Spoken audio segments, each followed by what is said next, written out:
Salve, salve! Estamos em mais um episódio do Convidado Quem? O nosso convidado de hoje é o Bruno. O Bruno quem? O Bruno Mangueira. Bruno Mangueira é guitarrista, violonista, compositor, arranjador e professor, além de ter tocado com diversos artistas como Zizi Posse, Leila Pinheiro, Toninho Horta, Nelson Ares, enfim, uma lista enorme aí, né? Tudo bem com você, Bruno? Tudo bom, Cacá? Pô, satisfação conversar com você depois de tantos anos, né? Pois é, né? Estudamos juntos na Unicamp. Hoje eu estava lembrando, você foi para aquele curso de inverno de Campos do Jordão, 98? Fui, fui. Ah, então a gente foi juntos, né? A A gente gente foi estava junto, junto. exatamente. É, Foi a primeira vez que eu fui. Eu fui 4 vezes nesse curso aí. olha que bacana. E foi o único período que esse curso foi oferecido para músicos populares, né? Foi um pequeno É, período, depois exatamente. O acabou. último ano foi 2000. Eu não sei quando começou, né? Porque eu acho que ele era em Tatuí antes, depois acho que voltou para Tatuí. E 2001 eu fui também, mas aí já foi só para um workshop com o Jacques Morelenbaum, que teve lá, mas não teve mais aquele formato das 3 semanas, ali, aquela coisa, não teve mais. É, eu fui em 97 como baixista e em 98 que eu estava junto com você, eu estava de canto popular. É, eu me lembro mesmo que você estava no É, pessoal do canto. foi bem legal. Que Mas vamos legal. lá. Queria que você me falasse, cara, como é que começa a sua história com a música, assim, é coisa de criança mesmo? Quais são as suas primeiras lembranças com o som, com a música? Como é que foi isso? Olha, os meus pais, eu dei a sorte que os meus pais, eles já eram muito ligados em música, né? Então, assim, eles ouviam muita coisa boa em casa. E o meu pai, além disso, meu pai tocava violão. Ele não era músico profissional, mas ele tocava violão muito bem. Então, eu comecei a tocar junto com ele.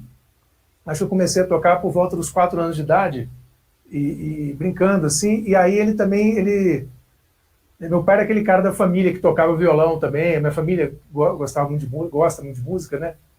Então meu pai tocava violão nessas coisas de família e tinha uns amigos também lá em Vitória, do meu pai, que eles se reuniam semanalmente em algum bar assim para fazer uma roda de samba, MPB, só coisa boa, assim, João Bosco, Paulinho da Viola e tal.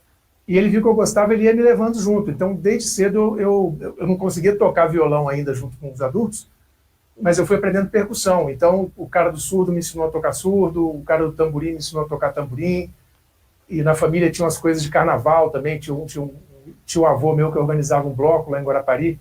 Então, todo ano eu saía tocando no bloco de carnaval, que desfilava mesmo, e até acho que tinha uma competição dos blocos, parecido com escola de samba, assim. Então, desde criança eu tocava muito em muitas situações diferentes, assim, e muito, muito violão e muita percussão, entendeu? Tá, e você chegou a, assim, na sua adolescência, participar de bandas? Ou sempre foi mais ligado a essa coisa de MPB e Não, percussão? então, na verdade, a minha história com o instrumento, durante muitos anos, foi somente com o violão, né?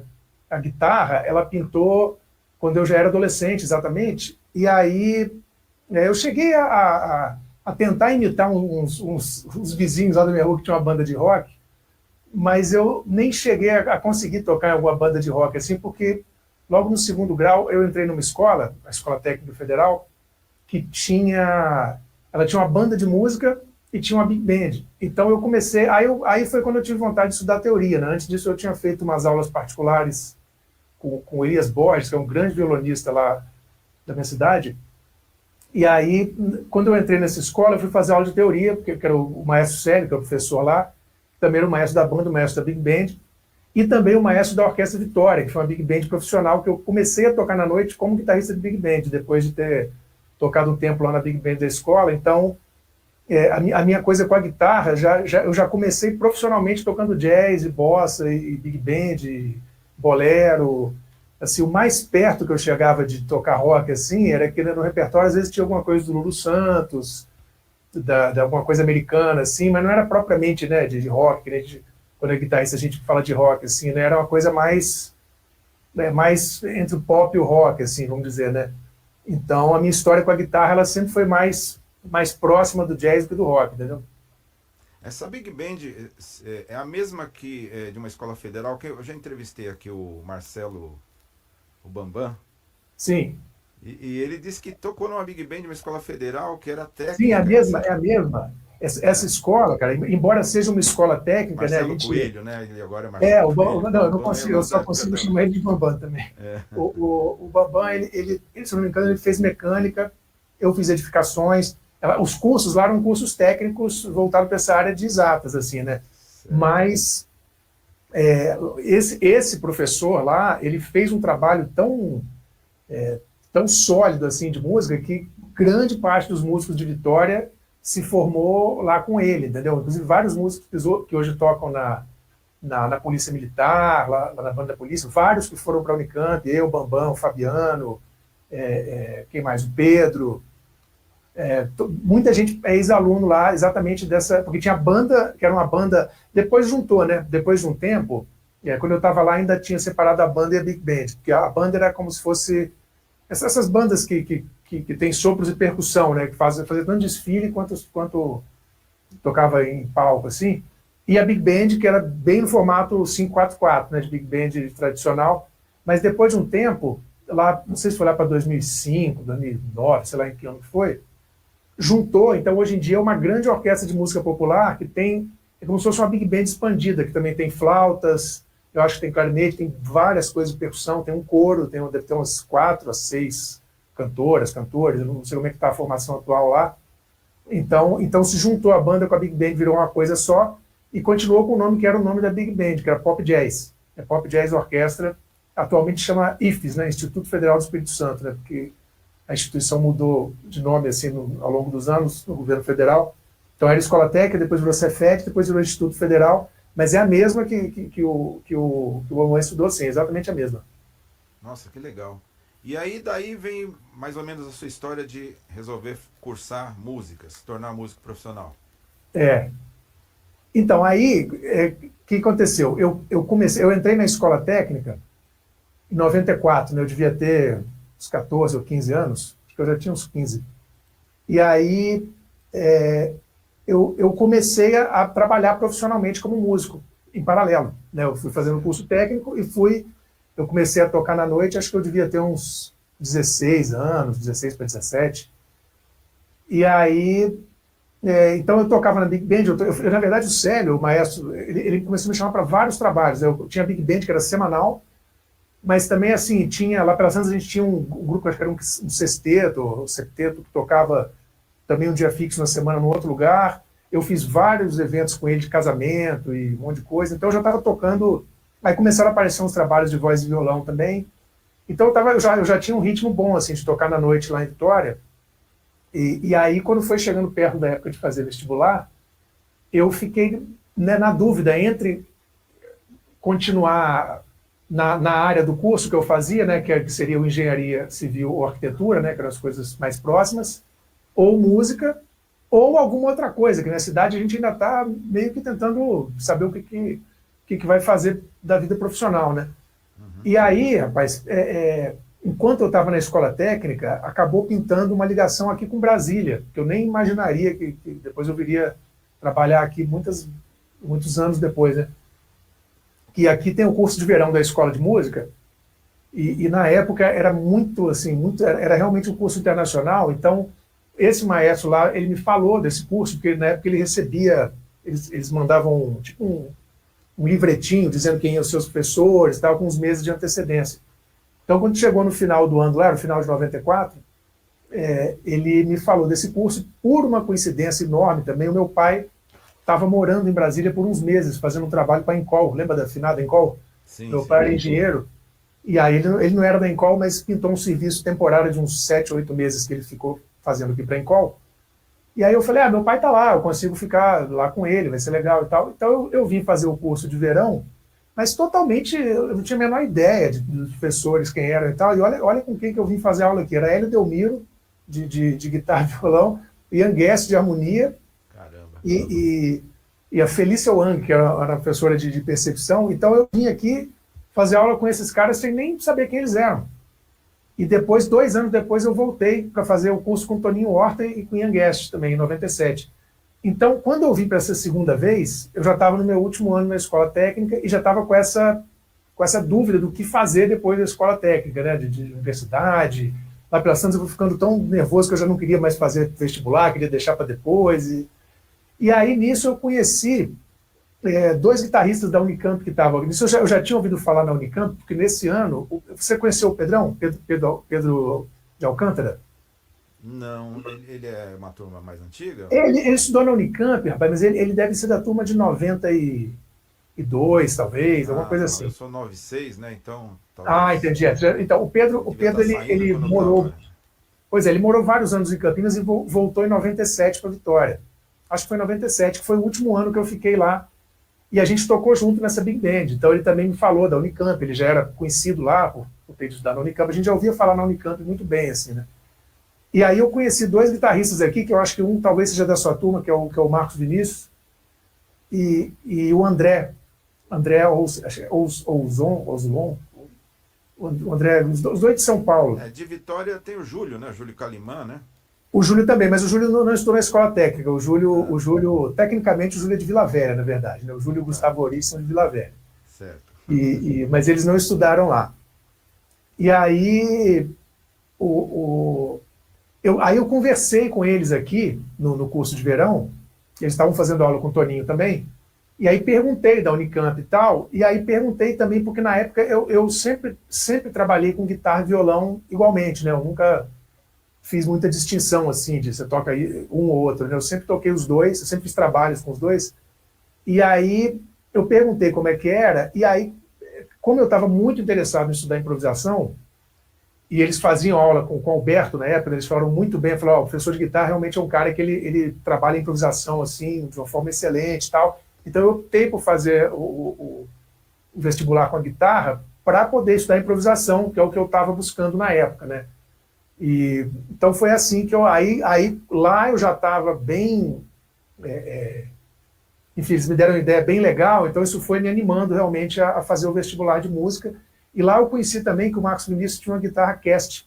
Então eu acabei encomendando uma no mesmo ano. Assim, antes de eu ir para Campinas, eu já encomendei uma guitarra Cast, que anos depois eu fui ficar mais próximo lá do pessoal, né? Eles acabaram fazendo uma guitarra para mim, muito tempo depois, assim. E foi aqui no curso de verão que eu conheci também. Legal. Bom, aí entrando na Unicamp, você começou Foi nessa época que você começa a mexer com arranjo, aprender essas técnicas? Exatamente, exatamente. Na Unicamp, quer dizer, eu já tinha anos de Big Band, né? Então eu já vinha escutando vários arranjos. O Célio, ele importava até alguns arranjos, então a gente tocava arranjos de Henry Mancini, os arranjos do repertório do Frank Sinatra, tinha várias coisas de música brasileira, tinha coisa do Pérez Prado, de mambo, era bem variado, assim. E na época da escola técnica, eu já fazia umas transcrições. Ele viu que eu gostava, então ele me passava umas transcrições, mas eu fazia transcrições mais de arranjo de base, então eu transcrevi bastante coisa assim do Lulu Santos, da Rita Lee, o que mais? Algumas coisas, talvez do Caetano, do Tom Jobim, não lembro. Era coisas mais de arranjo de base, que ele me deu uma boa noção assim de como escrever uma partitura clara, entendeu? Com a divisão na quadratura e com aonde ficam as voltas, o S, o coda, os ritornelos, espaçamento entre as notas, toda aquela coisa técnica de escrita, assim, exceto as aberturas para mais vozes, é isso que eu não tinha visto ainda. Então, quando eu fui para a Unicamp, eu já tinha essa noção legal, assim, da parte de arranjo de base e conhecia os arranjos para Big Band, né, de tocar e ficar prestando muita atenção. Aí, na Unicamp, eu fiz as aulas de arranjo que tinham, né, obviamente, mas aí lá pelas tantas, o Manu, você lembra do Manu Faleiros? Sim, Que atualmente sim. trabalha na Unicamp, né? É meu colega de turma, o Manu, e lá pelas tantas ele arrumou um show no Sesc de Campinas, ele montou, não existia o grupo, mas ele chamou de Big Band de alunos e ex-alunos da Unicamp.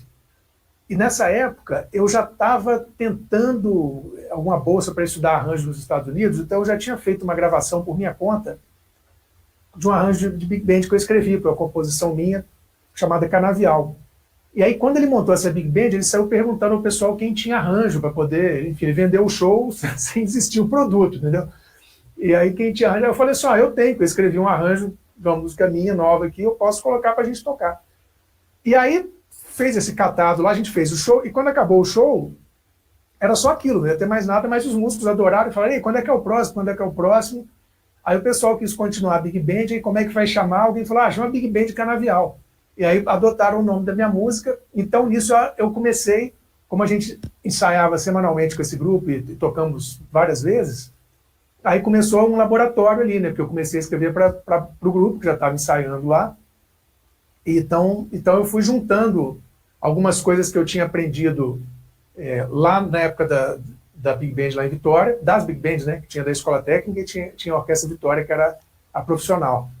E depois, com as aulas de arranjo que eu tive na Unicamp, e também eu comecei a ler, né? Eu peguei aquele livro Inside the Score, né? Que tinha lá na biblioteca lá da Unicamp, embora eu não tenha visto nas aulas esse livro, mas eu comecei a estudar por minha conta, né? Que ele fazia umas análises de arranjos e tal. E eu acho que eu peguei também, tinha um outro livro que tinha na biblioteca, que era um livro do Dom Sebesque, de arranjo, que era um livro muito legal. Então eu comecei a estudar esses livros e também sempre escutando muito. Eu sempre toquei muito de ouvido, sabe, Cacá? Porque eu toquei de ouvido desde esse iniciozinho com meu pai. O meu pai ele tirava tudo de ouvido muito bem, assim, então eu meio que aprendi com ele. E eu fiquei tocando de ouvido dos 4 aos 14. Só quando eu entrei na escola técnica, eu tenho ideia, quando eu entrei na escola técnica, embora eu já transcrevesse coisas do Tom Jobim, assim, tranquilamente, assim, várias coisas, eu não sabia nem o que era uma cifra G, entendeu? Eu não sabia nada de teoria. E aí, então, eu entrei na escola técnica para pegar a teoria para preencher essa lacuna, né? Que eu já estava sentindo necessidade de ter mais conhecimento teórico, assim, daquilo que eu estava fazendo, né, e tal. Então, eu escutava muitas gravações, assim, procurando ver o que os arranjadores faziam, entendeu? Então, eu fui juntando, assim, o quebra-cabeça das informações que eu tinha e também procurando prestar atenção nos discos, no que se fazia. E eu ia assistir bastante coisa também, assim, eu via bastante a Orquestra Sinfônica de Campinas. Quando tinha oportunidade, eu ia para São Paulo assistir a Jazz Sinfônica. Depois, mais tarde, eu fui ficar mais ligado na USESP também, mas tudo que tinha oportunidade de eu ver coisas com a Banda Mantiqueira, obviamente, né? A gente fazia um comboio lá para assistir a Banda Mantiqueira. Uhum. Então, assim, tudo que tinha de oportunidade de eu colher mais informações para poder me municiar, assim, para quando eu fosse escrever os arranjos, eu ia fazendo, entendeu? Mas na Unicamp tinha o comboio também, né? Tinha esse grupo Comboio também, que era meio contemporâneo, assim, nessa Big Band nossa, eu não lembro qual, eu acho que o Comboio talvez tenha começado primeiro, mas o Comboio tinha uma formação um pouco menor. A nossa Big Band era uma formação 5-4-4 mesmo, eram 5 saxofones, 4 trompetes e 4 trombones. O Comboio, eu tenho a impressão que era uma coisa mais parecida com a Banda Mantiqueira, que era um pouquinho mais reduzido do que a formação tradicional. Nome, né, de combo, né? Exatamente, eu acho que tinha, eu não lembro, mas eu acho que era mais parecido com a formação da Banda Mantiqueira. E aí você foi para, dentro da sua formação acadêmica, mestrado, doutorado e também nos Estados Unidos, foi sempre nessa área de arranjo ou foi mais ligado ao instrumento? Não, olha, o meu mestrado foi mais ligado no instrumento, o meu mestrado foi exatamente sobre o Hélio Delmiro, né? Certo. Então, até o mestrado, a minha formação estava mais relacionada com o instrumento. No doutorado, que aí exatamente eu fui fazer um trabalho sobre os arranjos do Proveta para a Jazz Sinfônica. Aí porque eu estava envolvido com esse assunto, estava nessa coisa de escrever e tal. Nessa época eu já tinha escrito, até pintou uma oportunidade para escrever para a própria Sinfônica de Campinas, que a gente fez um show junto com essa Big Band Canavial.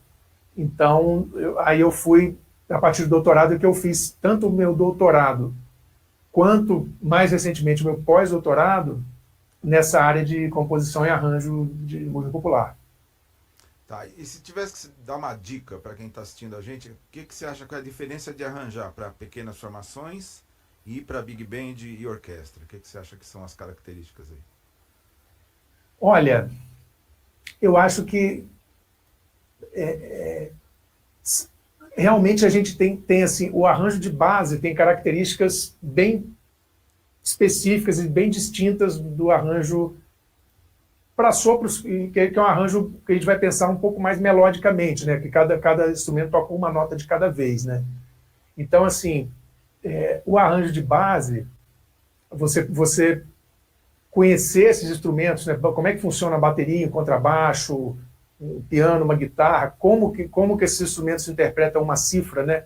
Porque a cifra, ela dá uma liberdade e tal, mas, assim, e depois, anos depois, eu comecei a dar aula também de disciplinas que eu tenho que abordar esse tipo de assunto muitas vezes, e eu reparei que tanto quem toca instrumentos de base tem certas dificuldades para escrever para sopros, quanto vice-versa, né? O pessoal que toca sopro acha às vezes que é só você jogar uma cifra lá de qualquer jeito e escrever uma levada em cima, e o nome assim vai funcionar. Então, isso não funciona. E também, então, assim, a dica que eu daria primeira é conviver com outro tipo de instrumento, entendeu? Então, se você toca... Quem sofre mais são os bateristas, normalmente, né? Se o baterista não toca um instrumento harmônico, um instrumento melódico, alguma coisa, o baterista acaba sofrendo mais para poder escrever. Então, assim, quem vai escrever, sei lá, para qualquer formação que seja, eu acho que é importante ter um conhecimento de um instrumento harmônico, né? Preferencialmente um piano, embora eu nem tenha muita fluência no piano, eu tenho uma noção bem básica, assim, mas já me ajuda bem.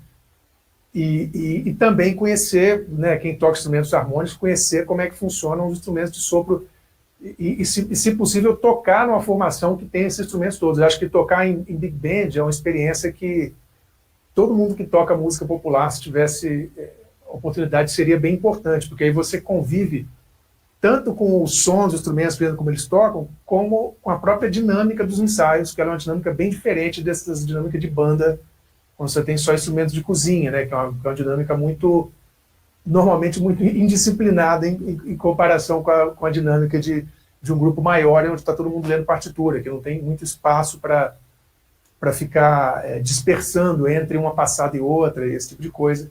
E você ter um maestro na sua frente é uma coisa que ajuda demais também, alguém que vai te corrigindo ali, vai corrigindo os naipes, vai equilibrando e tal. Tá muito legal essa figura de ter um regente que vai dando essas diretrizes para a coisa.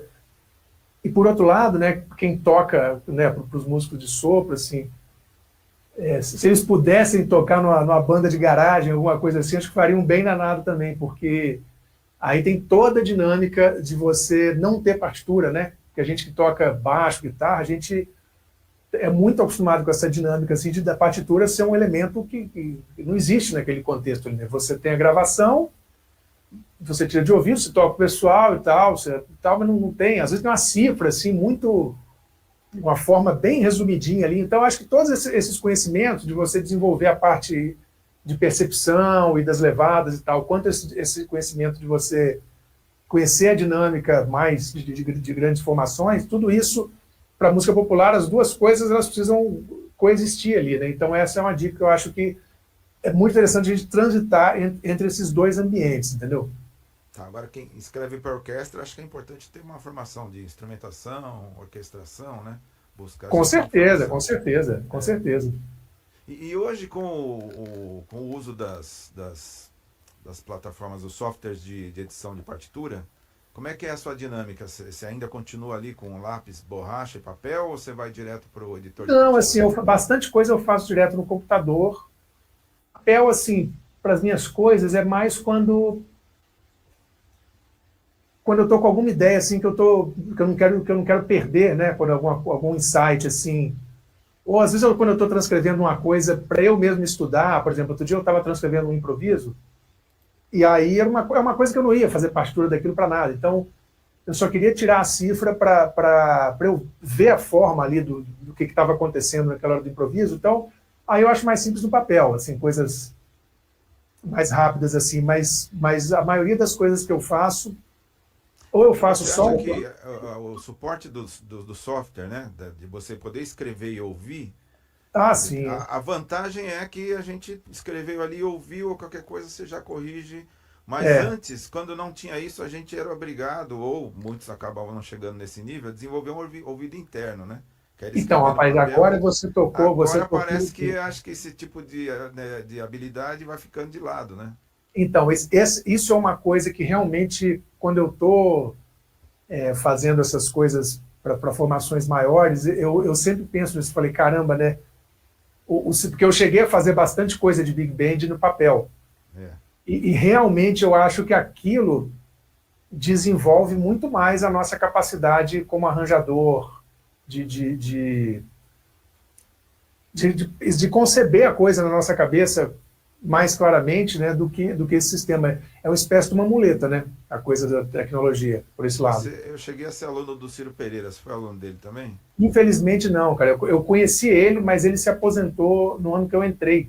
Então Eu me lembro, eu não antes de eu tinha entrar aula. na Unicamp, eu era aluno lá na antiga OLM, agora chama EMESP, né? E eu Sim. me lembro quando, nas minhas primeiras idas lá, de eu encontrar ele numa mesa assim, escrevendo uma pauta enorme assim, e eu vendo ele escrever, eu falei, nossa, o que é isso? E imagino que havia muito de experiência mesmo, de técnica ali, né? Mas eu imagino que ele estava ouvindo aquilo que ele estava Não, com escrevendo, né? certeza. E o Ciro também é o seguinte, né, Cacau? O Ciro ele fazia aquilo diariamente, profissionalmente, fazia muitas décadas, né? Sim. Ele escrevia para o rádio, né? Então, no rádio, Ele talvez programação seja ao da vivo. década de 50 para frente, né? Fazendo isso, né? Então ele escrevia para o rádio, para a TV, ele tinha que fazer todo dia. Então, assim, ele já tinha. Isso é uma outra questão, né? Que é assim, né?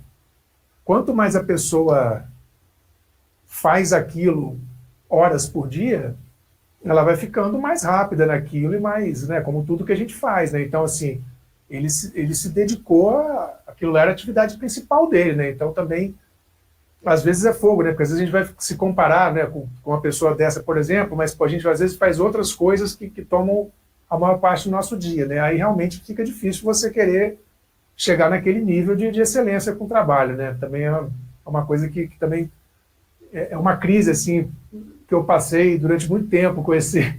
Volta e meia ela retorna, assim, mas hoje em dia é menos, porque hoje em dia eu já estou mais, assim, conformado com minha limitação de tempo para me dedicar, por exemplo, a ficar trabalhando isso diariamente, porque é uma coisa que demanda muito, né? Então, aí a gente lá pensando que precisa fazer essas escolhas, né? O que a gente vai direcionar mais? Se é como instrumentista, por exemplo, o Ciro, ele optou por não ser um instrumentista, assim, né? Que certamente ele poderia ser um instrumentista maravilhoso, né? Mas ele não conseguiria ser um arranjador maravilhoso que ele foi, talvez, se ele fosse um instrumentista maravilhoso, não sei, né? É. Então, são... E a gente tem outra, no caso dele, né? No caso nosso, a gente vai fazendo outras coisas também. Então tem essa questão do quanto cada um consegue desenvolver aquilo em horas de voo, né, Cacá? Claro, claro. Ô, Bruno, vamos falar um pouco dos seus CDs? Você Sim, tem sim. aí Azevite 2007, depois Bruno É. Mangueira 2009, Cambuí 2013, Without Borders 2019, Essência 2020. Tem algum que marca mais sua carreira? Você quer contar um pouco de como é que é essa história aí? Olha, não, todos eles marcam assim bastante. O Azeviche, por ter sido o primeiro, né, que era com o trio, esses três primeiros, na verdade, rapaz, para mim foi assim. A gente estava falando desse negócio de fazer várias coisas ao mesmo tempo, né? Esses três primeiros eu fiz com lei de incentivo, que eu mesmo escrevi o projeto e fiz toda a parte administrativa simultaneamente com a parte artística. E isso foi bem pesado, sabe? Mas foi um baita aprendizado. Até, assim, desde o projeto até a prestação de contas, eu tive que cuidar desses três aí. Então, assim, o Azeviche, esse trio, né, que a gente tinha lá em Campinas, né, que era um grupo que, na verdade, eu entrei por último nele, né, já vinha desde 98, com outros músicos amigos nossos que tocaram no grupo. Eu entrei no lugar do Fernando Baeta em 2000 e... O Azevite é do Babi? Não, o Azeviche, eu não lembro quando que eles começaram com esse nome, né, mas o Azeviche começou junto com a Estação Santa Fé, né, a Estação Santa Fé, quando Tá. abriu, Uhum.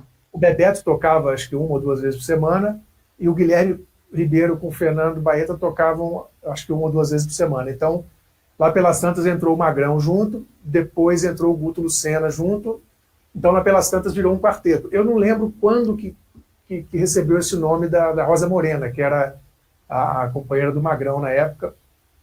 E aí ficou com esse nome, mas depois, acho que o Guto foi embora para outro país. Depois, eu acho que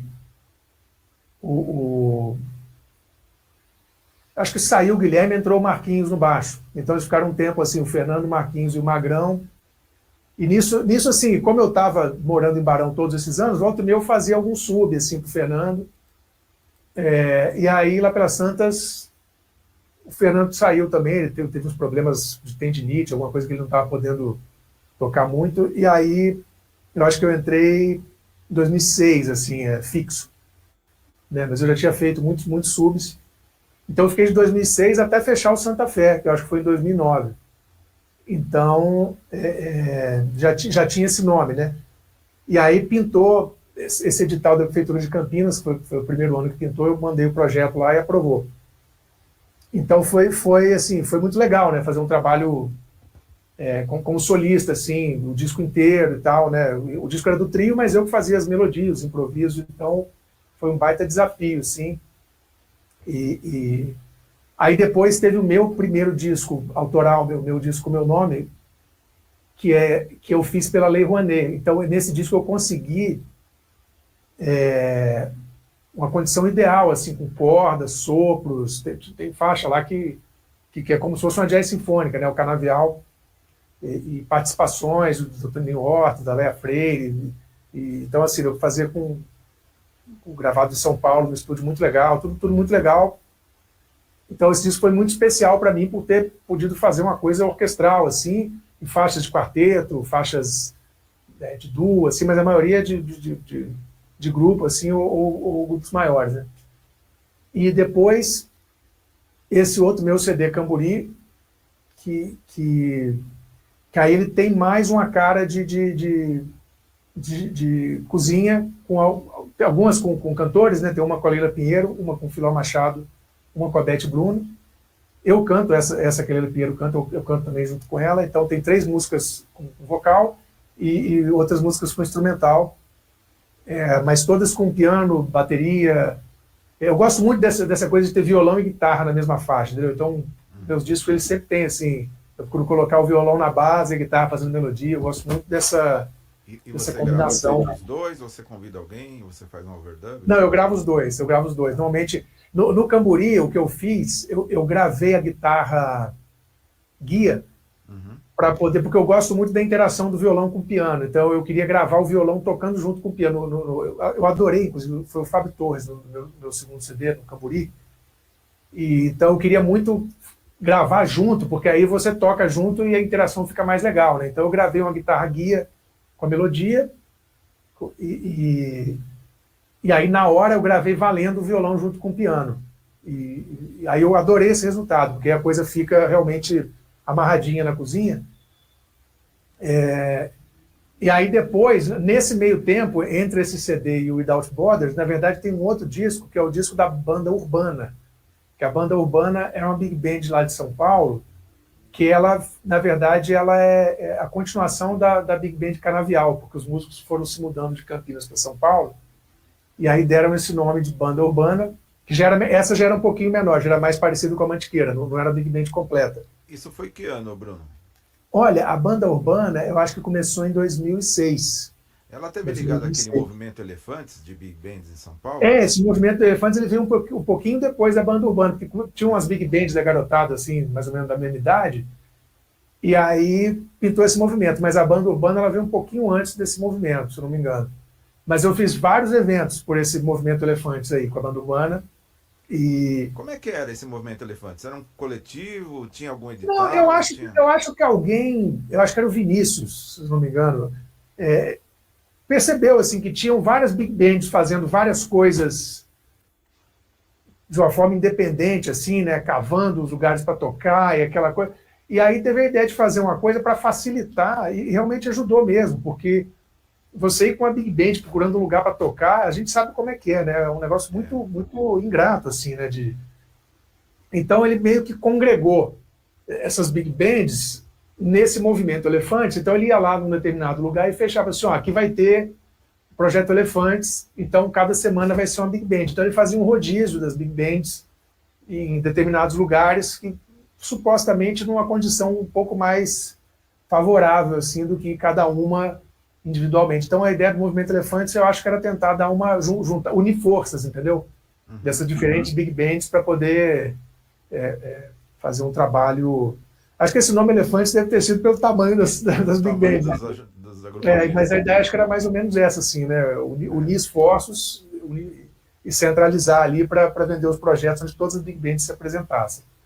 Então, bom, aliás, desculpa que eu cortei sua discografia, a gente retorna, mas eu queria fazer mais uma pergunta para você.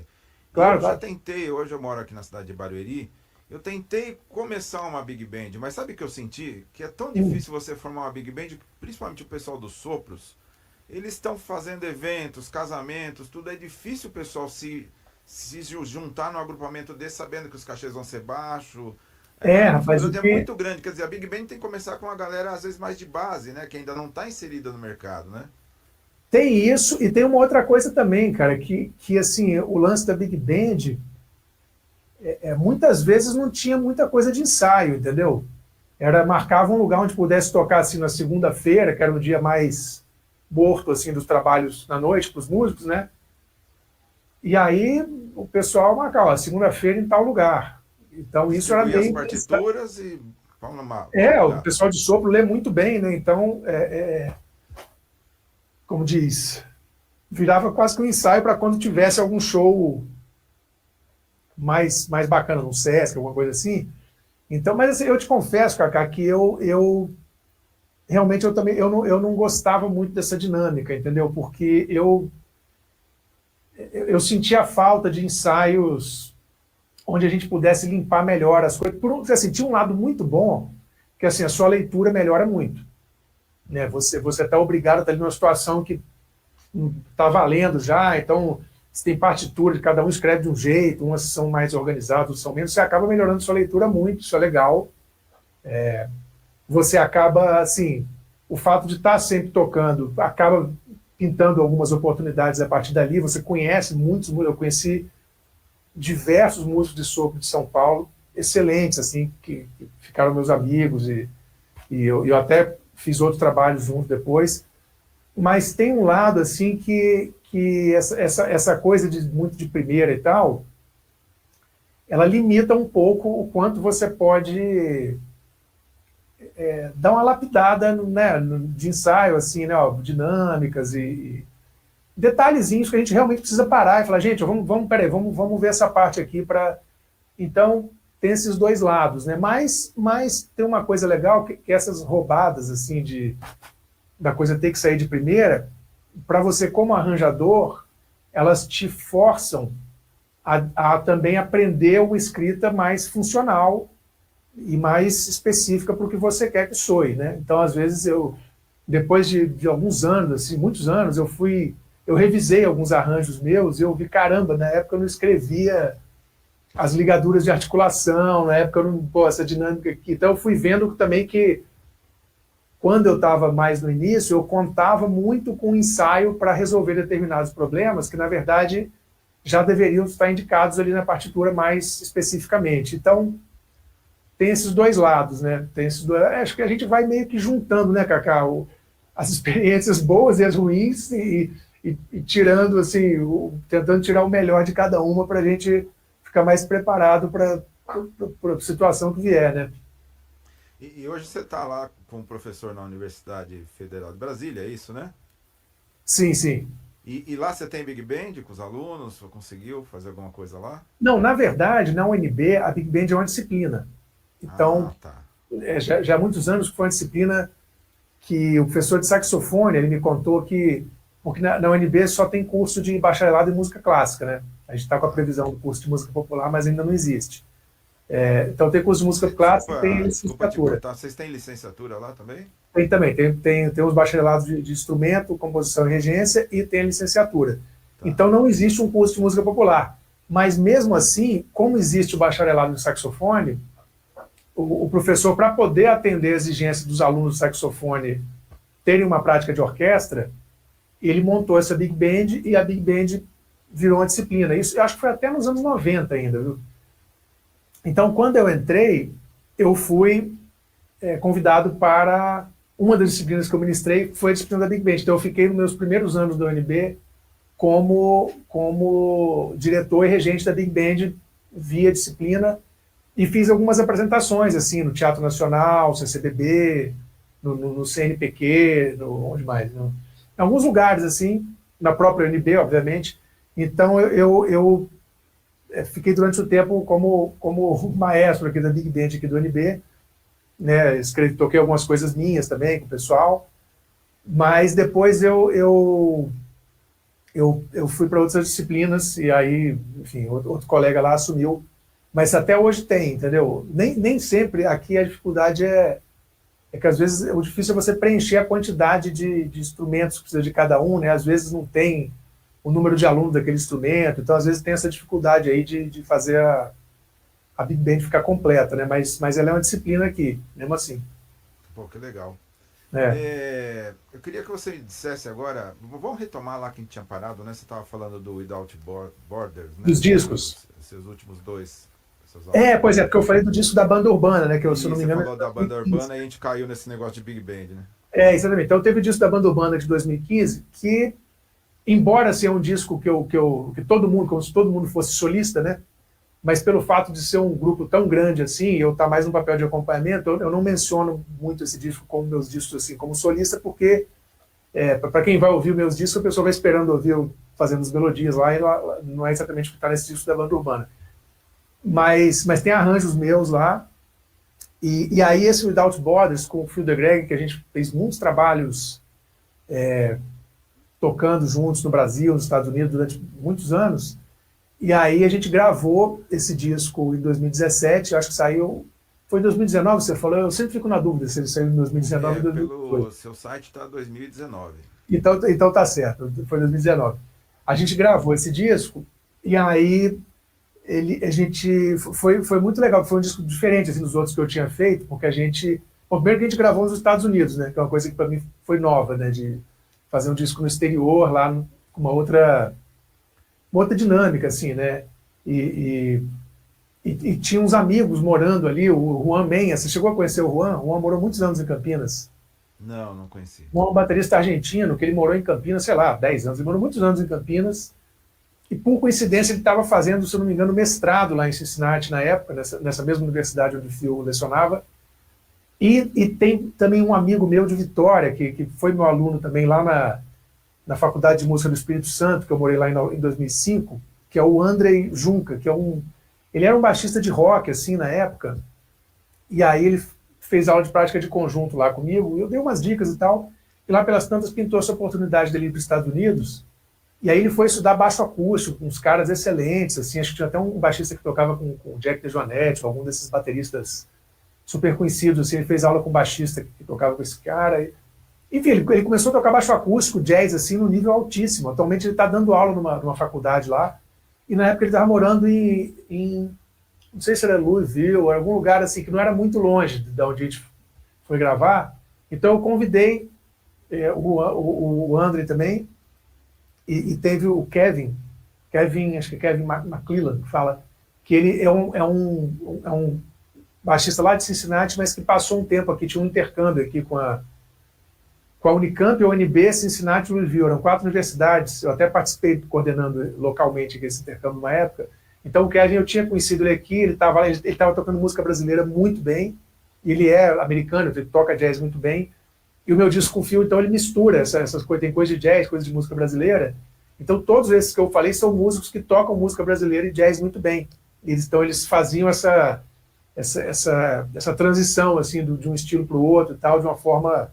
a mistura, assim, de uma forma muito legal, né? Então, a gente gravou algumas coisas de quarteto nesse disco, algumas de duo, tem algumas coisas só de violão e piano nesse disco com fio, tem standards de jazz, tem músicas próprias, eu não sei se tem algum standard, tem uma música, rapaz, da época que eu tocava Serenata em Campinas, que é uma música que se chama Eu Sonhei Que Tu Estavas Tão Linda, que é uma valsa, assim, maravilhosa, e eu sempre quis gravar ela com quarteto de jazz, assim, então lá a gente fez nesse formato.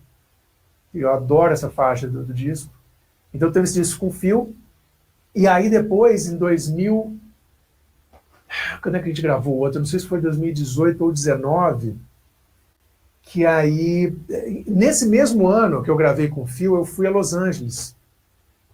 Com a Catina, minha grande amiga, que eu fazia serenatas junto com ela, assim, muitos anos em Campinas. E ela... Fazia uns 10 anos que eu não via a Catina. Eu fui visitar 2 pessoas que eu não via fazia uns 10 anos, em 2017. eu fui visitar o Marquito, meu ex-professor de guitarra, né? Depois que o Alberto saiu, eu fiz aula com o Marquito. Então eu fui visitar o Marquito lá no Novo México, fui na casa dele lá, e aproveitei para ir, eu fui a São Francisco ver um primo meu, e depois fui a Los Angeles ver a Catina. E nessa época a Catina tinha casado com o Otimar Ruiz, que é esse pianista maravilhoso, venezuelano, que mora em Los Angeles desde a década de 80. E aí, então eu fui lá, e aí eles acabaram marcando o show, e eu fui tocar junto lá no show. Eu acabei conseguindo marcar também uma data lá para tocar no consulado do Brasil, mas aí esse era um show de violão solo. Mas aí eu fiz um show com eles, eles dividiram comigo, assim, muito generosamente. Era um show que fizemos metade, era como se fossem 2 sets. A gente fez um set com o show deles e outro set com o meu show, mas tudo com a mesma banda, né? Que é a banda deles lá, uma banda maravilhosa. E aí, de lá para cá, a gente fez alguns shows, eles vieram tocar em São Paulo depois, me chamaram, eu toquei com eles. Era um show que eles tinham no projeto chamado Lado B, né? Um projeto que foi até indicado ao Grammy na época, estava super, assim, conhecido. E aí depois, acho que 1 ou 2 anos depois, eu fiz alguns desses shows do Lado B, mas depois teve uma vez que foram os shows do Otimaro, do repertório do Otimaro, que seriam shows de quarteto, mas por algum motivo, provavelmente de limitação de verba, a gente fez um show de duo em Campinas, que deu muito certo, assim, foi muito legal. E aí, a partir desse show de duo, surgiu essa ideia de a gente fazer um disco. Então, em 2000, não sei se foi 18 ou 19, eu voltei lá a gente gravou esse disco, só de violão e piano, o disco inteiro.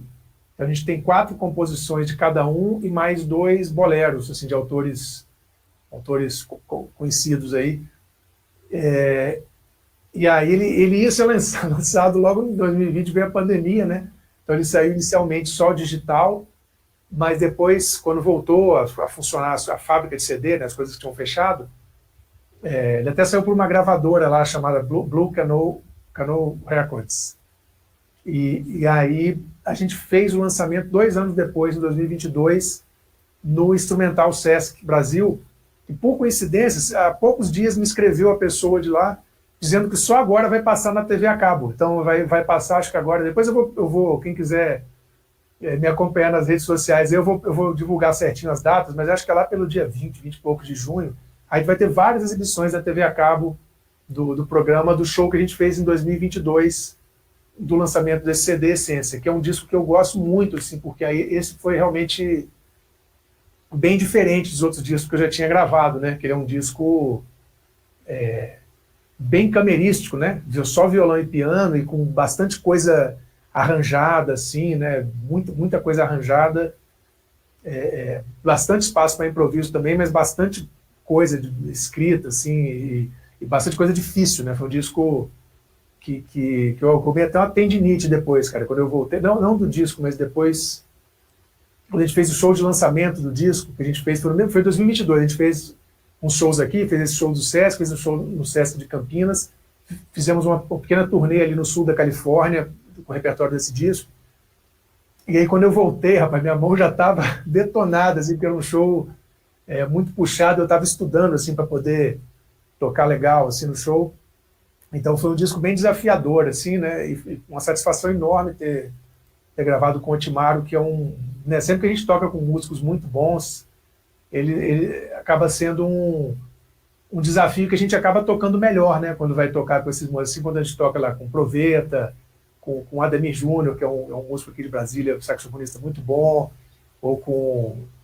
Enfim, vários músicos excelentes. Quando a gente toca, a gente fala, caramba, né, aqui eu vou ter que melhorar o meu desempenho para poder chegar junto aqui do que está sendo exigido. Então, esse disco do Otimaro foi uma dessas situações onde a gente sente, fala, pô, legal, eu tô melhorando, né? Eu tô fazendo uma coisa que eu tô me desafiando aqui e me forçando a achar soluções para fazer isso e aquilo soar melhor e tal. Então foi um trabalho assim que eu gostei muito de ter feito, fiquei muito feliz com o resultado da mixagem. Foi o Jimmy Branley que fez, que é um baterista lá excelente, que toca com o Otimaro, mas ele também é muito bom nessa parte de gravação e mixagem e tal. Então ele, olha, foi uma das pouquíssimas experiências na vida onde a primeira versão da mixagem eu já achei que já estava beleza, assim. E ainda mais, Cacá, vocês vão saber do que eu estou falando. Violão e piano é uma coisa meio complicada de equilibrar os volumes, né? Porque o piano ele é um instrumento que tem muito mais dinâmica, né? A variação dinâmica do piano é muito maior, ele tem muito mais ataque, e o som dele acústico, obviamente, é muito mais alto que o violão. Então a tendência, quando a gente ouve, né, as mixagens, é sempre o pessoal deixar o violão meio baixo, né? Eu já estava preparado para isso. Quando veio a primeira versão, eu falei, pronto, lá vou eu pedir para aumentar o violão. Que é um negócio que a gente fica sempre bem sem graça de pedir para aumentar a gente. Você fala, pô, o cara tá querendo aparecer e tal, né? Então, eu já estava com esse guia, eu falei, como é que vai ser essa mixagem? E eu tomei um susto, assim, quando veio a primeira versão, e ele já colocou perfeitamente, né? Mas na gravação é uma captação de mesma sala, assim, com alguma proximidade? Não, a gente fez assim, foi no estúdio do Otmaro, né? Que é anexo ali à casa deles. Tem uma sala para o piano e tem outra salinha lá, que eles chamam lá de booth, né? Que seria uma sala mais para gravar a voz, né? Que é uma salinha pequena, mas cabe um violão. Então ela fica... Tem um pequeno vazamento, assim, de nada, mas é praticamente isolado, assim, né? Então é legal porque você vê, né? Tem um espelho... tem uma interação, mesmo assim dá para ter uma interação sentindo... Dá para ter uma interação legal, mas assim, então a gente gravou simultaneamente ali, mas com esse isolamentozinho assim, porque senão o violão fica muito desfavorecido, né? Com o piano ele vai soprar muito mais ali.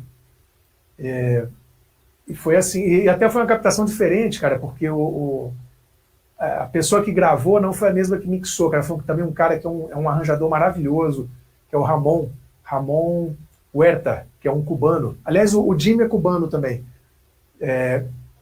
O Ramon, ele já é de uma geração anterior, assim, o Ramon deve ter seus, sei lá, 60 e poucos anos, para 70, imagino.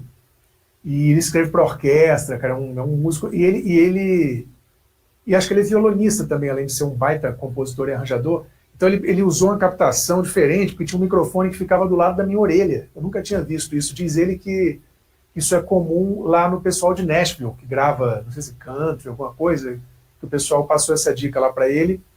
Então eu nunca tinha gravado assim, foi um violão aqui meio perto da minha orelha, e o outro mais naquele esquema que a gente conhece, assim, meio que na frente do violão e tal. Mas esse aqui foi novidade, esse aqui eu não lembro se ele ficava meio por trás ou do lado, mas ele ficava meio como se fosse para pegar o que você está ouvindo, entendeu? Ele ficava meio perto da orelha aqui. Então foi isso, foi assim a captação do violão, foi com um microfone aqui e o outro aqui. Tá. Para fechar essa parte, Bruno, eu queria te perguntar mais duas coisas. Primeiro, bom, você está em Brasília, como é que é essa relação da galera aí da Federal de Brasília? Cacá, desculpa eu te interromper, cara. Tem um disco que está gravado que está para sair, viu? Ah, tá. É isso que eu ia te perguntar. Quais são os seus próximos passos, né? Você quer deixar isso para depois? Quer deixar isso para depois? Não, a gente já emenda na pergunta. Quais são os seus projetos atuais? O que está acontecendo? E também como é que é a relação aí com o pessoal da música, aí, a Escola do Choro, o pessoal do Clube do Choro, a Escola de Brasília, a Universidade. Como é esse ambiente musical aí de Brasília? Certo. Você prefere que eu fale primeiro disso? Fala do seu disco e depois você já fala sobre essa interação. Não, o disco é o seguinte. Há uns anos atrás, tem um compositor, um compositor, violonista e cantor lá de Vitória, assim, muito conhecido, chamado Chico Lessa, que ele acabou conhecendo todo esse pessoal da MPB, porque ele é dessa mesma geração, né? O Chico Lessa é de 48. E ele morou no Rio de Janeiro entre o final dos anos 60 e o começo dos anos 70. Então ele conheceu esse pessoal, assim, Van Lins, Gonzaguinha, Milton Nascimento, todo esse pessoal bem início de carreira, porque eles são meio que contemporâneos. Então, assim, o pessoal do Boca Livre, os primeiros discos do Boca Livre tem música do Chico, o primeiro disco da família Borges tem música do Chico, depois ele morou em BH, então ele conviveu com todo o pessoal lá de Clube da Esquina também, em BH, e depois voltou para Vitória e passou uma parte da vida lá. Então, compositor, eu fiz vários trabalhos, os primeiros discos que eu gravei foi com o Chico, acho que foi o segundo disco que eu gravei lá em Vitória, isso foi em 98, 99, e eu fiz várias coisas com o Chico ao longo dos anos, mesmo morando fora, quando eu ia lá eu fazia muitas coisas com ele. gravei um disco de uma cantora, fiz até os arranjos do disco de uma cantora pelo projeto Pixinguinha, da Andréa Ramos, só com música do Chico, em 2012. E aí eu falava com o Chico para ele fazer uma coisa de duo, né, que ele não tinha nada enxuto assim, de formação na discografia dele. E aí, lá pela Santos, eu mandei um projeto, um edital lá em Vitória, que eu consegui o apoio, e aí a gente gravou o edital da Universidade Federal, e a gente gravou esse disco de duo. E eu tinha visto a turnê do Milton, eu estava muito com isso na cabeça. Eu falei, caramba, o Milton Nascimento não está mais conseguindo cantar direito. Eu preciso aproveitar que o Chico já está ficando mais velho, eu não sei até quando ele vai estar cantando bem, né? Ele estava cantando bem ainda. Mas eu falei, a gente precisa registrar esse negócio logo. E aí eu fiz esse corre assim para a gente gravar. E aí, rapaz, a gente gravou e infelizmente no final do processo ele descobriu um câncer e poucos meses depois ele faleceu. Então, a gente terminou a gravação, mas ele não pôde ver. Isso, para você ter uma ideia da importância dele lá, o governador decretou luto de 3 dias no estado, quando ele morreu. E então, assim, agora está nessa fase assim, de finalizar, e vai sair esse ano ainda esse disco, que é um disco só de violões e guitarra. Então, assim, ele canta nas músicas, quase todas. Teve uma que ele pediu para eu fazer instrumental, que ele gostava que eu tocava instrumental. E eu gravei os instrumentos todos, mas já planejando que no show ele tocaria violão, né? Mas só pela dinâmica assim, da gravação e agilizar os arranjos e tal. Eu gravei o violão base assim, em quase todas, né? Só tem uma lá que tem 2 guitarras. E por cima eu gravei um segundo instrumento, que algumas com 2 violões, umas são com violão e guitarra, outras são com violão de nylon e violão de aço, e com uns arranjos assim. Então todos nessa formação intimista, como se fosse um show com nós dois tocando, assim, entendeu? Ele cantando. E, então esse disco é o próximo que vai sair, que é só com músicas do Chico, assim, um disco que está muito legal, está muito legal. E tem o meu projeto com quarteto, assim, que eu mais recentemente fiz algumas coisas aqui com o Quarteto de Brasília, né? Porque eu tenho um quarteto de São Paulo também, que a gente, dependendo de onde vai acontecer os shows, eu faço com o meu quarteto de São Paulo e o meu quarteto de Brasília, né? Porque a coisa logística, assim, né? Dependendo de onde vai ser. Então, vai sair também, no segundo semestre, um programa que eu gravei no ano passado para a TV Senado, que é um programa musical. Tem entrevista, né? E tem 8 músicas. Então eu fiz 7 músicas com o quarteto e uma música de violão solo, que vai sair na programação da TV Senado também nos próximos meses, eu vou avisar também. Então tem essas 2 coisas que vão sair no segundo semestre, que são coisas que eu estou muito feliz com o resultado de ambas. Assim, são bem diferentes, né? Mas são coisas, esse show do quarteto tem composições minhas, tem coisa do Clube da Esquina, tem coisa do Egberto Gismonti, que mais que tem? Tem uma música do Carlos Lira, é um show de quarteto, assim, novo que eu fiz, né, algumas composições novas, e aí, então vai sair esse material de TV aí, com o meu projeto atual, né, meu show atual de quarteto. Tá. E a relação dos músicos aí de Brasília com toda essa efervescência aí de escolas e agrupamentos? Pois é, rapaz, aqui tem 2 escolas, além da UNB, né, tem 2 escolas que tem muitos alunos assim, que se formam, tanto... bom, uma delas é só popular, como você falou, que é a escola do Clube do Choro, né, que chama Escola de Choro Rafael Rabelo, né? Eles têm, se eu não me engano, 600, 800 alunos lá, em média, acho que é algo por aí. Então, assim, tem um monte de gente estudando choro em Brasília, e o nível... Eu acho que essa coisa começou quando o Valdir Azevedo mudou para Brasília, sabe? Não sei se foi nos anos 60 ou 70. Eu tenho a impressão que ele teve algum problema respiratório, que o tempo seco seria melhor para ele. Então ele se mudou para Brasília, e eu acho que daí essa coisa do choro, desde décadas atrás, já aí ficando tradicional aqui. E o outro lugar que forma muita gente é a Escola de Música de Brasília, que é do governo do Distrito Federal, né? Que é o equivalente da EMESP, né? A Escola de Música Distrital, que chama Distrital, né? Como se fosse estadual. Aí lá tem tanto clássico quanto popular, que é uma escola também tradicional, e tanto a parte de música clássica quanto de música popular lá são muito bem estruturadas, assim, tem enfim, lá tem curso de arranjo, inclusive, tem curso de instrumento, tem curso eu acho que tem essa parte de tecnologia também. Então lá é um lugar assim, que forma muita gente, e tem professor, então, esses dois lugares têm professores muito bons, e muitos alunos da UNB são alunos também, ou ex-alunos desses lugares, né?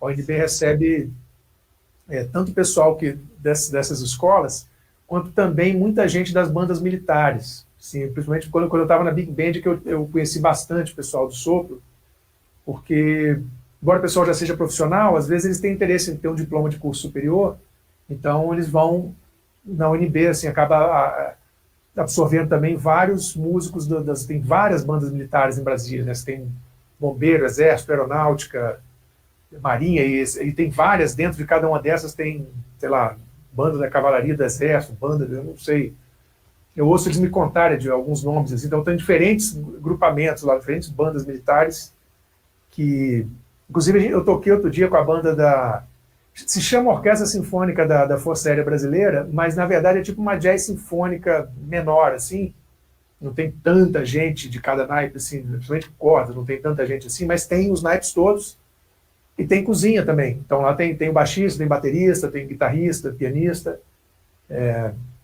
essa orquestra da Força Aérea, então a UNB volta e meia, inclusive eu fui lá, tinha vários ex-alunos meus lá que estavam, então na UNB acaba chegando gente, eu acabo conhecendo o pessoal desses lugares todos que em algum momento vai estudar na UNB. Então você tem realmente esse cenário aqui de um nível muito bom dos músicos, sabe? Tem músicos muito bons aqui em Brasília, então você consegue, né, fazer trabalhos legais, assim, de um nível legal de música. Ah, bacana. Bruno, a gente está chegando ao final, eu quero te agradecer muito a sua participação, mas antes eu vou te pedir 4 dicas, tá? A primeira, que não necessariamente precisa ser no instrumento, mas que se você pudesse dar uma dica musical para quem está assistindo a gente. A gente não ia ouvir o... Não, isso vai ficar, nós vamos dar um corte e fazer depois. Ah, então tá bom. Beleza? Tá bom. Dicas de quê? Alguma dica musical, alguma sabe, aquele insight, alguma coisa para estudar, que às vezes nem precisa do instrumento, que você gostaria de passar? Olha, a primeira dica que eu acho que é colocar a transcrição no seu estudo diário. Isso é uma coisa que eu vejo que o pessoal, pelo menos, né, com vários alunos aí, eu vejo que o pessoal não costuma fazer isso regularmente, né? Então acho que tire música de ouvido todo dia. Mesmo que você tire um pouquinho, né? Você pega, vou tirar essa música, você fica vários dias até tirar aquela música, mas põe isso na rotina. Entendeu? Tirar música de ouvido. Isso aí é uma rotina até pra gente que continua trabalhando com isso e tal. Com certeza, com no certeza. No meu canal aqui eu tenho transcrições de linhas de baixo. Eu já vi, cara, eu já vi. Eu faço coisas enormes, depois eu falo, agora eu vou tocar. Aí tem mais o trabalho de tocar. E exatamente. É um trabalho, como você falou, um pouquinho de cada dia, porque é uma transcrição, às vezes, de uma linha de baixo, sei lá, do limite. Às vezes você fica dias... Eu fiz a do Aviões da Paner, né, Saudades da... Nossa, aquela linha de baixo, mas me deu um trabalho para transcrever aquilo. Agora eu tenho que gravar, vou ter que gravar, né? Mas exatamente. Mas é isso, cara, é um exercício fantástico, né, pra gente. Outro dia eu estava tirando, eu falei que estava transcrevendo improviso, escrevendo a forma. Eu lembro quando eu era um pouco mais novo, eu ficava mais ansioso, assim, para terminar e tirar logo, né? Hoje em dia, eu já vejo mais como uma coisa terapêutica, assim, eu tiro um pouquinho o dia, aí eu falo, pô, legal, amanhã eu continuo. Então, assim, hoje em dia eu fico menos angustiado, assim, de chegar no final da transcrição. Eu vou curtindo mais, assim, as conquistas, porque e eu quero dar uma dica para os baixistas, que tem muitos canais de baixistas que você vê que eles devem pegar de algum Guitar Pro, alguma coisa. Faça a sua própria transcrição, porque já é o próprio exercício musical mesmo, né? Com certeza, Cacá. Uma coisa que já está pronta, só porque você quer fazer o vídeo, não, faz a sua transcrição, escreve lá. Eu acho exatamente, eu acho que o grande exercício é a transcrição. O grande exercício, inclusive, cresce demais fazendo esse tipo de coisa, né? Eu falo para meus alunos, assim, quando eu mando eles tirarem uma música, que, por exemplo, uma música de bossa nova, eles falam, cara, não vai olhar no songbook. Entendeu? Tem aula de harmonia que eu dou, peço para eles transcreverem também. Eu falo assim, não olha, porque o exercício é você tentar tirar. Se você for lá olhar o que alguém já tirou, você não fez o exercício, você não desenvolveu a sua percepção. Então é melhor você trazer cheio de erro do que você ficar copiando de um songbook e não exercitar a percepção. Ou mesmo você bate o olho numa cifra e você cria o acorde a partir do que você olhou ali, né? Começa com uma Sim. tríade fechada, joga uma voz lá pro agudo, e aí reorganiza, vê onde é que estão os intervalos que estão pedindo na cifra, né? Você Não, canta você bracinho, olhar assim. a cifra já é um outro exercício, né? Que é o exercício de você É. montar o acorde, mas o exercício de você ouvir o que está acontecendo, Sim, também isso é demais, né? né? A transcrição é que vai trabalhar isso, né? É, Você conseguir ouvir e falar, opa, está acontecendo isso. Porque se a gente ouvir uma melodia, a maioria das pessoas, dos músicos, ouve a melodia e sabe, que o cara está fazendo a melodia assim, assado, e ele consegue ir lá e tocar. Mas muitos músicos que tocam instrumento harmônico, ele ouve uma harmonia e não sabe o que está acontecendo. Se ele não estiver lendo alguma coisa, ele vai saber mais ou menos e tal. Então a gente precisa desenvolver essa. E mesmo quem toca instrumento melódico também é bom desenvolver essa percepção harmônica, né? Aprender a tocar instrumento harmônico para ver como é certinho a relação da harmonia com a melodia e como você já ouviu o acorde e não precisar da coisa escrita ali para você saber que escala fazer em cima. claro, claro. Agora, essa que eu vou te pedir é um pouco difícil, mas eu acho que você consegue. Me diga aí de toda a sua vida, pelo menos com a sua visão de agora, né? Dia 13 de 6 de 2025, cinco Sexta-feira tem. álbuns. É, sexta-feira 13. Cinco álbuns que fizeram parte da sua vida. Cinco discos. Cara, você sabe que assim, tem dois álbuns de cara assim que são do mesmo artista que eu sempre admirei e sempre busquei nos meus álbuns fazer isso também. É, como você fazer um álbum que você goste de ouvir ele do início ao fim sem parar e goste de todas as músicas, né? Porque assim, olha, tem vários. Desculpa a resposta longa, Cacá, mas agora você pegou num ponto que é muito importante para mim, entendeu? Tem muitos artistas que eu adoro. Eu não vou citar nomes aqui para não parecer que eu estou criticando, mas eu adoro os artistas, adoro como compositores, mas eu não aguento ouvir um disco inteiro. Entendeu? Eu pego um disco de determinado artista que eu amo e, sei lá, o disco tem 14 faixas, eu gosto de 4 ou 5. E outras, se eu for ouvir, eu pulo e eu não aguento ouvir o disco inteiro porque eu Eu acho que essa é a característica do álbum perfeito, aquele que você gosta do começo ao fim, né? Pois é, e assim, um cara assim, que eu admiro muito nesse sentido é o Edu Lobo. E tem, então, de cara, assim, com a sua pergunta, tem dois discos dele, assim, que eu me lembro, assim, um é o Corrupião, que é um disco que é um dos discos que eu mais ouvi na vida, assim, que eu acho ele tão perfeito, assim, cada faixa, sabe, a ordem das faixas, os arranjos do Gilson Peranzeta, né, não à toa o disco é tão bom também, né, tem as composições do Edu Lobo, o arranjo do Peranzeta, o baixo do Nico Assunção. Então esse é um disco, assim, que eu adoro. Tem outro disco que é do Lobo, que é o disco do Edu Lobo junto com o Tom Jobim, que eu acho que também é um disco que, assim, que você ouve o disco inteiro e ama cada faixa, né? Esse disco é Edu e Tom. Outro disco que eu ouvi muito, assim... a pergunta era exatamente qual? Cinco álbuns. Você já falou 5 álbuns dois. do quê? É. Cinco discos que você acha que fariam parte da sua, da sua seleção. Desculpa. Cara, olha, eu tenho um disco assim que eu tenho uma relação afetiva com ele muito grande, que é o Romã, do Hélio Delmiro, porque quando eu conheci o Hélio aqui em Brasília, né, que eu estudei com ele, aí eu acho que lá pelas tantas o meu pai comprou esse CD e me deu.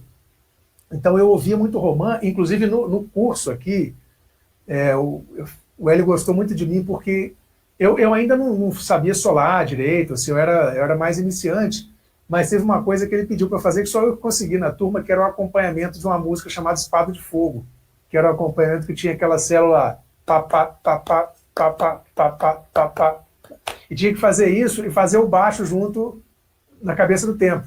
Uhum. E os guitarristas não conseguiam fazer o baixo separado do negócio, e como eu A fazia muito célula aí que acompanhamento... o Hermeto chama de garfinho, né?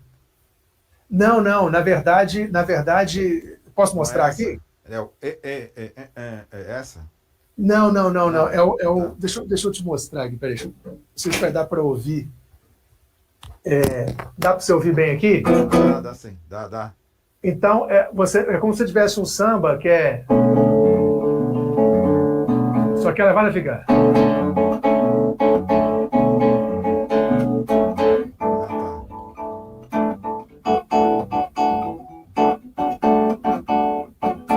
Então, na verdade, ela é pá, pá, pá, pá, pá, pá, pá, pá. É isso, né? Então, é uma levada de samba um pouco diferente, né? E aí, essa música tem nesse disco Romã. Então eu fui ouvir depois para ver como é que era, né, lá no disco e tal.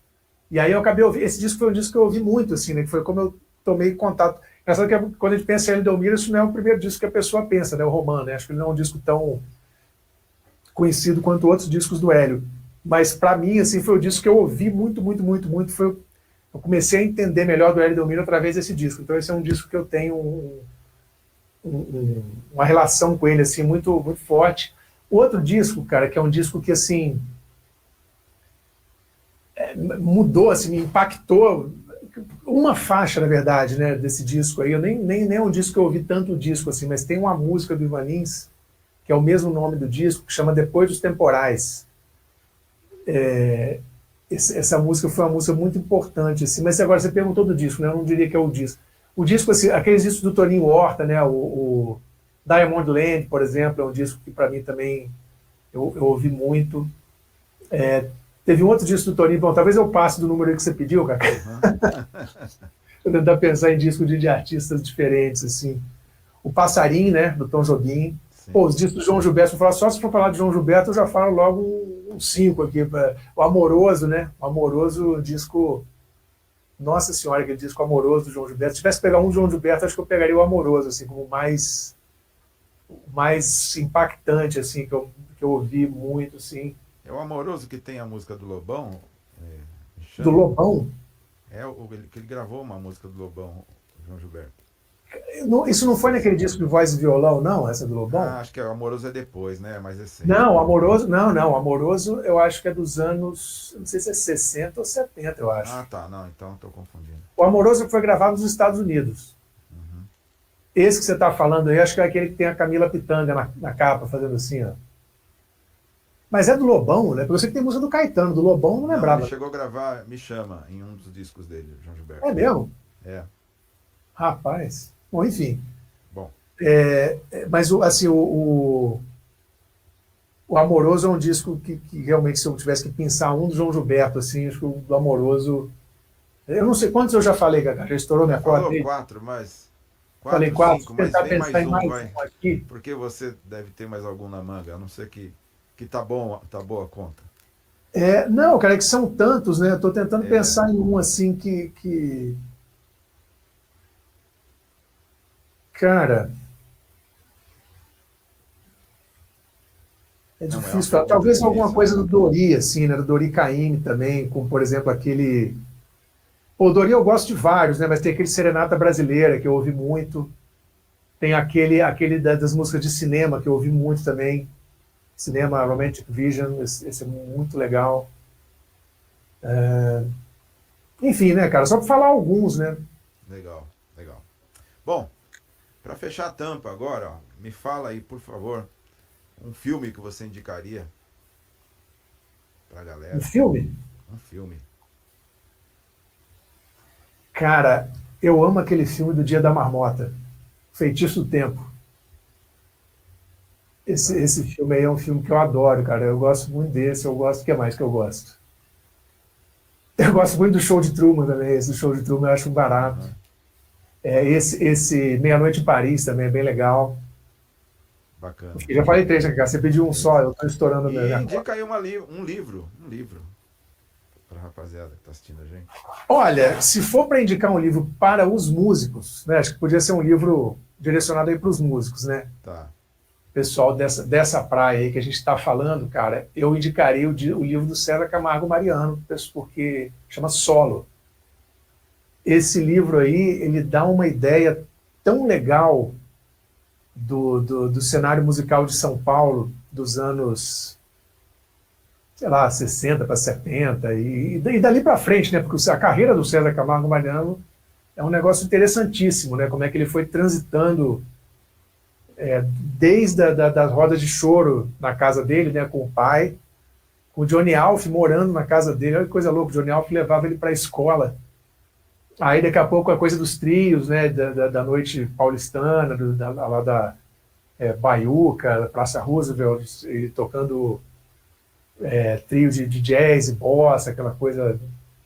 E depois a coisa da Elis, aí a coisa de gravadoras, e aí lá pelas Santas vai para os Estados Unidos, e a coisa de arranjador. Eu não sei, ele é um negócio inspirador, assim. Primeiro, assim, é um negócio que ele, acho que ele faz um complemento muito legal, porque a maioria das coisas que a gente lê, assim, sobre o cenário musical, né, brasileiro, é sempre muito relacionado à canção, né, Cacá? E algumas coisas de choro também, né, tem uns livros que falam, mas, assim, essa cena da música instrumental brasileira, né, meio jazzística, essa coisa... A gente não tem muito, assim, fontes, né, mostrando para a gente exatamente como é que isso funcionava, assim, né, e quanto mais do ponto de vista do músico, né, então esse livro do César, eu acho que ele mostra, assim, um cenário muito próximo do nosso, como músicos, assim, e mostrando N possibilidades que ele foi desbravando, assim, carreira fora, né, e o cuidado dele com a forma como ele conduzia as coisas, a visão dele sobre essa coisa que a gente estava falando, né, de trabalhar os arranjos, trabalhar o conceito dos shows né, enfim, de fazer uma coisa diferenciada, assim, né, nos projetos que ele fazia, né.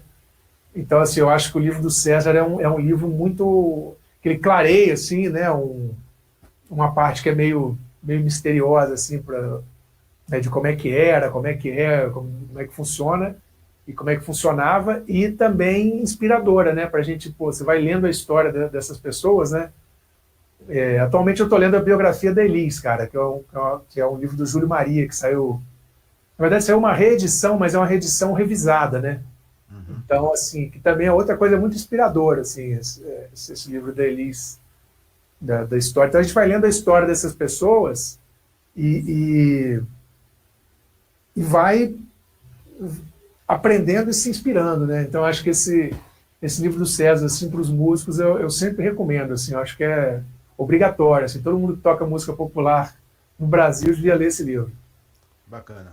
Bruno, eu queria que você deixasse aí para a galera os seus contatos, suas redes. Certo. Ó, meu e-mail é contato@brunomangueira.com, que é o meu site, né, brunomangueira.com, quem quiser conhecer o meu site. Meu Instagram, tanto meu Instagram quanto minha página no Facebook, é @brunomangueira.music. Então é instagram.com/brunomangueira.music e facebook.com/brunomangueira.music. Meu canal do YouTube é Bruno Mangueira, então youtube.com/Bruno Mangueira. Lá tem os vídeos. Atualmente eu estou bem ativo no Instagram, assim, eu me forcei né, tá mais em contato assim com o pessoal, sempre pergunta alguma coisa e tal. Então no Instagram eu tenho postado bem regularmente. No YouTube eu coloco os vídeos assim mais compridos, né, músicas inteiras e tal. No YouTube eu sempre coloco os projetos assim mais inteiros no YouTube.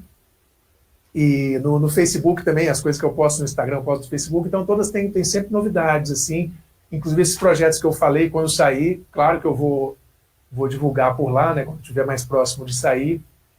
E, então esses são os meus contatos, para quem quiser conhecer meu trabalho, e os álbuns têm em todas essas plataformas, né, Spotify, Deezer, Apple Music, no próprio YouTube Music, as plataformas todas têm esses discos aí que a gente comentou, e também os outros que vão sair vai ter.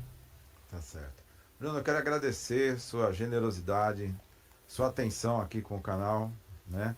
E desejo tudo de bom para você na sua carreira. E a gente vai encerrando por aqui, tá bom? Pô, Cacá, eu que te agradeço pelo convite, viu? Poxa, é você que é uma pessoa que, de uma época tão boa na minha vida, assim, né? Que foi essa época aí da Unicamp, assim, a gente tinha um clima entre os músicos lá em Campinas maravilhoso, né? Isso foi uma coisa que logo que eu cheguei lá eu percebi, assim, como o clima entre os músicos era bom. E eu sinto muita falta, isso é uma das coisas que eu sinto falta, assim, essa grande amizade, assim, porque o pessoal, ao mesmo tempo que fazia trabalho junto, a gente estava sempre junto, tanto o pessoal mais novo quanto o pessoal mais velho, lembra? sempre assim. Era uma troca incrível, né? Era uma troca incrível, uns iam ver os outros tocar, dali já emendava para outro. Quantas vezes a gente não ficava até 4 da manhã batendo papo num posto de gasolina, num lugar depois, você só tinha um café, conversando e trocando figurinhas, ali, trocando ideias. Então, essa época da Unicamp, assim, eu tenho um carinho muito grande, assim, por essa, não só pelo aprendizado musical, como pelas amizades, assim, né? E você falando com você, isso tudo vem filme, assim, né? Dessa coisa boa, assim. Então, te agradeço demais pela consideração de me convidar pô, foi um prazer enorme conversar com você aqui. Obrigado, Bruno. Então estamos encerrando aqui hoje com o Bruno Mangueira. Valeu!